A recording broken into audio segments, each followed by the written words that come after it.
আমি যাব রামপুরা। এই পর্যন্ত আসতে প্রায় 1.5 ঘন্টার মতো লেগেছে।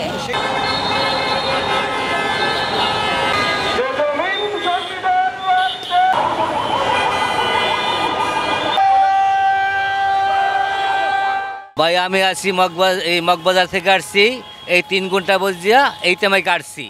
এখন বাকি অংশ ইউটার্ন নেব, এই ইউটার্নে প্রায় মনে করেন আধা ঘন্টা লাগবো।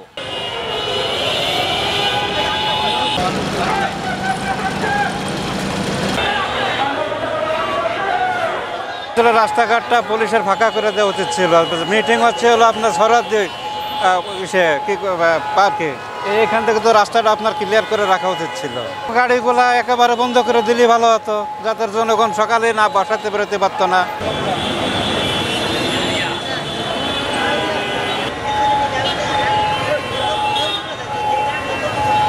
ম্যাক্সিমাম 1.5 ঘন্টা সময় লাগছে, কারণ বাইরে থেকে আইছি, যাবো যে ঢাকা মেডিকেল। অনেক জ্যাম। গাবতলী থেকে আসছি, সাইনবোর্ড যাব 3 ঘন্টা যাইতে হবো, ভোগান্তি তো অবশ্যই।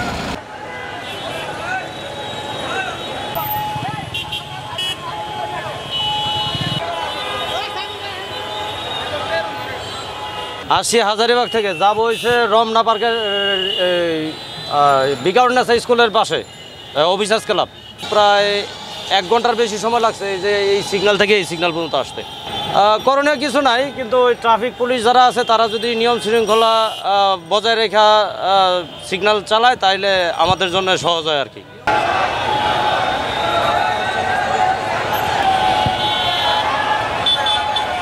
ভোগান্তি হচ্ছে এই যে কষ্ট, জ্যামের মধ্যে বসে আছি অনেকক্ষণ যাবত। হ্যাঁ, এখন কোম্পানির কাজ আমাদের তো করতে হবে, সবাই চাকরি করে, আমরা যেরকম আপনারাও তো এরকমই। কাজ হইলে তো কাজ করতে হয়, কারণ যত ফানে হোক আর মানুষজনই হোক, মিটিং মিছিল হোক, এই আর কি।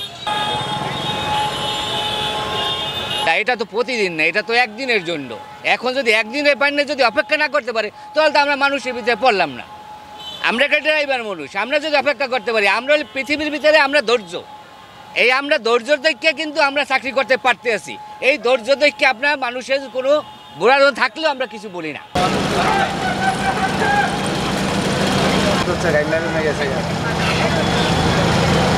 বসা তাও তো চলতেছি।